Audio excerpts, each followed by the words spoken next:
It takes 35-year-old Miriam Wambua about an hour's train ride to get to the Great Portland Street train station, and another 10 minutes walk to get her to the Kenyan embassy, where for the next 15 days, the IEBC has set up base to register Kenyans in the diaspora. I decided to take that time and just come and do it when the opportunity came, since today I was having the time, so yeah. Then it will take me another hour to go back.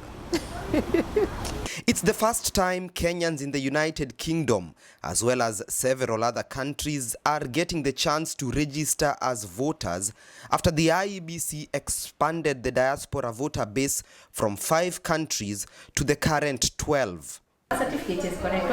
Miriam has participated in other elections in Kenya before, but this will be the first time she votes in the diaspora.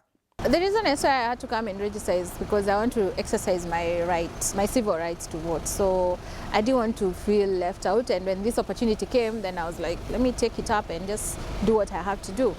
Inside the commission, it's a slow day at the office as IEBC clerk Mary Waruiru and her colleagues register about 30 people so far since the day began. It happens with Kenyans all the time.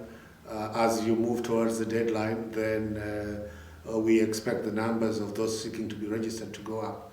For some of those who did make it to the registration center, questions were asked. Yeah, but you see, the document that you would have used to register me is my current passport with my current passport number. If I renew my passport, it will change and it will be a different passport number. During voting, you'll be allowed to use your 2 passports. The expired passport, the one you used to register, and your current passport, which is valid. Across the entire United Kingdom, Kenyans in Scotland, Wales, Ireland and England have to make their way to the registration centre based in London. I came specifically for this. I flew in yesterday for this. I was hoping they would come up there like they did with the Huduma number, because they were all over the place with Huduma, but I had to fly in to register. The process was very simple, very easy, no queues. I came in, gave my documents, and less than 10 minutes, I'm done. But for Miriam, it's more than just registration. We need to vote for everyone, including MPs and MCAs. She hopes that in future, the diaspora voters will be allowed to elect more than just the president alone. It is important because even if we are not back at home, it's still our home, and we want to be part of decision making, especially in our maybe constituencies. I would have wanted to vote for all the seats, especially the governor and maybe the MP, but the others maybe with time. But hopefully in the next elections it's going to be possible.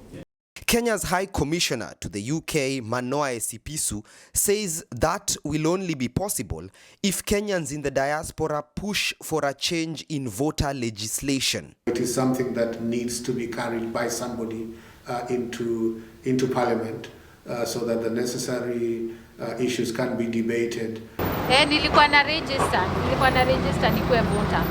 But for Miriam, a video call back home to inform her family of her registration will make do for now. Bye. Good night.